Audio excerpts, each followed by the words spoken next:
Welcome to Amazon study. চলে এসেছি আবার একটি নতুন অঙ্কের ভিডিও নিয়ে। আজকে সময় পরিমাপ, আগেও আমি সময় পরিমাপের প্রচুর ভিডিও করিয়েছি, প্রচুর ভিডিও রয়েছে। আজকে আমি সময় পরিমাপ দিয়েই আরও সময় পরিমাপের অঙ্ক করাচ্ছি। এই আগের অঙ্কগুলো ছিল আমার গণিত অঙ্ক বইয়ের তৃতীয় শ্রেণীর অঙ্ক বই থেকে সময় পরিমাপের অঙ্ক, আর আজকে আমি করাচ্ছি চতুর্থ শ্রেণীর আমার গণিত অঙ্ক বইয়ের পূর্ব পাঠের পর্যালোচনার সময় পরিমাপের অঙ্ক। এখানে আরেকটু বিস্তারিতভাবে দেওয়া আছে যাতে তোমাদের এই সময়ের অঙ্কগুলো বুঝতে আরও বেশি সুবিধা হয়। তা আমি প্রথমে একটা 24 ঘন্টার ঘড়ি আঁকিয়েছি। প্রথমটা রয়েছে 12 ঘন্টার ঘড়ি, যেটা আমরা নর্মালি দেখি, আর বাকিটা হলো 24, মানে গোটা দিন 24 ঘন্টা যেহেতু হয়, তো সেটা দিয়ে হিসাব করলে কি হবে। তার মানে এটা হলো গিয়ে রাত্রি 12টা, তারপরে 1টা, 2টো, 3টে, 4টে, ভোর 5টা, সকাল 6টা, 7টা, 8টা, 9টা, 10টা, 11টা, দুপুর 12টা, মানে দুপুর 12 আসার পরে তারপরে কি হবে, মানে 24 অ্যাকচুয়ালি, দুপুর 12টা, তারপরে হলো গিয়ে 13টা, মানে যেটা আমরা দুপুর 1টা বলি সেটা হলো 13টা, মানে 12-র সাথে 1 যোগ করলে যেটা হবে সেটাই হলো দুপুর 1টা বা 13টা। 12-র সাথে 2 যোগ করবো, তার ঠিক পরবর্তী ঘন্টা 14টা, তারপরে 15, 16, 17, 18, 19, 20, 21, 22, 23 করে রাত্রি 12টা, মানে 24 ঘন্টা সম্পূর্ণ হলো। এটা হলো আমাদের 24 ঘন্টার হিসাব। এটা আঁকিয়েছি। এবার যে অঙ্কগুলো করাবো সেটা ভালো করে বুঝে করার জন্য ওই আমার গণিত অঙ্ক বইয়ের চতুর্থ শ্রেণীর আমার গণিত অঙ্ক বইয়ের পৃষ্ঠা 19-এর একটা ছক রয়েছে, যেটাতে রয়েছে 12 ঘন্টার ঘড়িতে সময় আর 24 ঘন্টার ঘড়িতে সময়। তো সেই অঙ্কগুলো করানোর জন্য আমি এই ছকটা বানিয়েছি। 12 ঘন্টার ঘড়িতে সময়, 24 ঘন্টার ঘড়িতে সময়। 12 ঘন্টা ঘড়িতে সময়ের বইয়ে দেওয়া রয়েছে সকাল 5:20, তাহলে 24 ঘন্টার ঘড়িতেও সেটাই হবে, তাহলে সেটা হবে কি 5:20, এরকমভাবে লিখব। তারপরে রয়েছে সকাল 10:15, তো সকাল 10:15 কিন্তু 10:15ই থাকবে, তারপর লিখব 10:15। তারপরে আছে 11:50।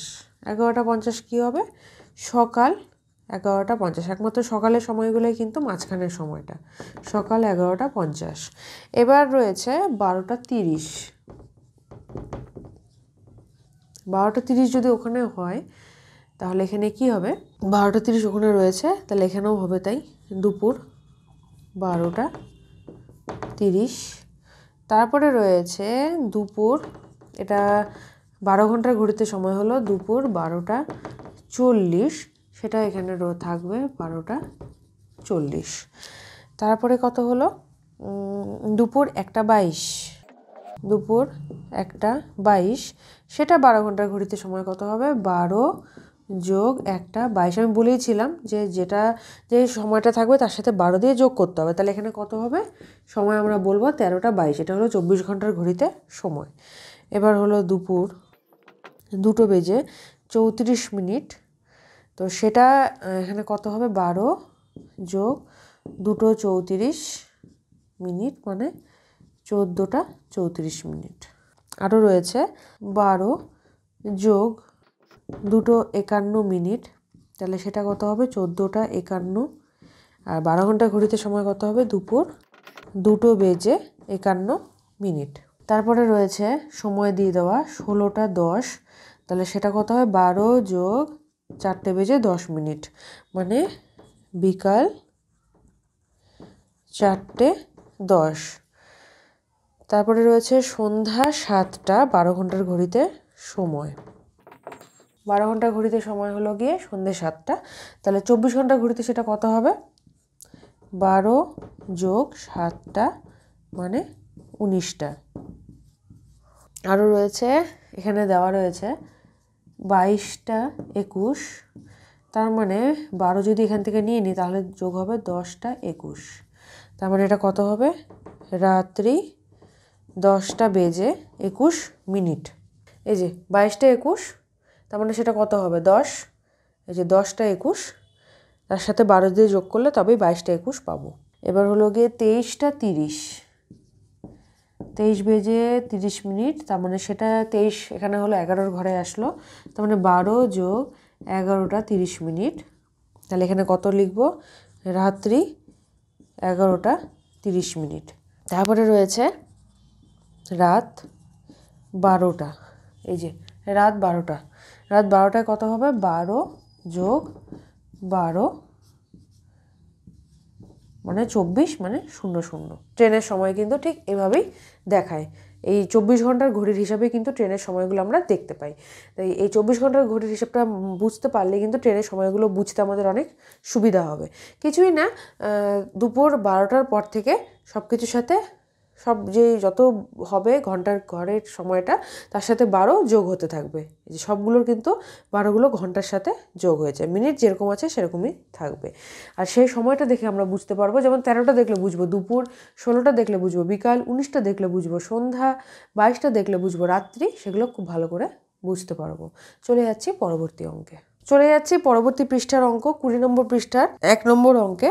1 নম্বর অঙ্কে বলা রয়েছে, আমাদের স্কুলের খেলার ক্লাস বিকেল 3:35 শুরু হলো, 35 মিনিট ধরে চলবে, তাহলে কত মিনিটে শেষ হবে? তাহলে প্রশ্নের অঙ্ক, তাই একটু লিখে লিখে করছি। খেলার ক্লাস শুরু হবে আর খেলা চলবে, এটা হলো লিখছি সব সংখ্যাগুলো, আর খেলার ক্লাস শেষ হবে। আচ্ছা, খেলার ক্লাস শুরু হবে 3:35, 3:35 আর চলবে 35 মিনিট।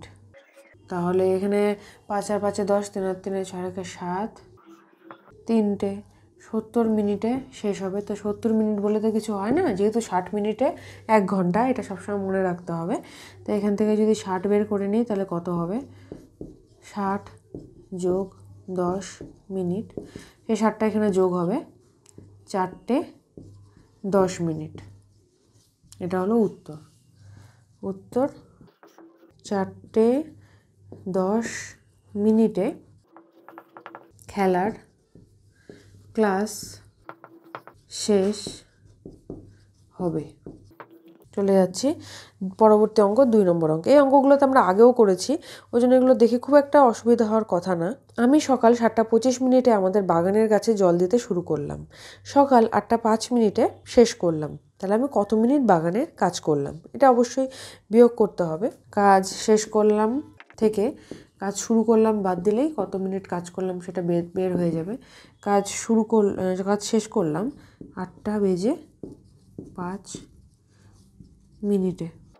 কাজ শুরু করলাম 7:25।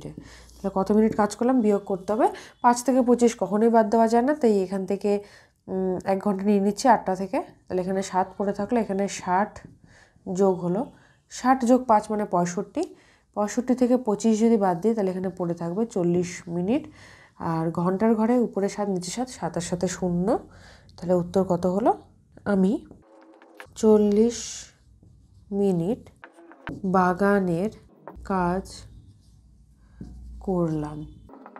এরকমই আরও অঙ্ক নিয়ে আমি আমার পরবর্তী এপিসোডেও হাজির থাকবো। সময় পরিমাপের অঙ্কই আমার পরবর্তী এপিসোডেও থাকবে। আজকের ভিডিওটি কেমন লাগলো সেটা অবশ্যই কমেন্ট করে জানিও। এরকমই আরও ভিডিওর জন্য অবশ্যই চ্যানেলটি লাইক এবং সাবস্ক্রাইব করো, সাথে থাকো, দেখতে থাকো অ্যামাজন স্টাডি।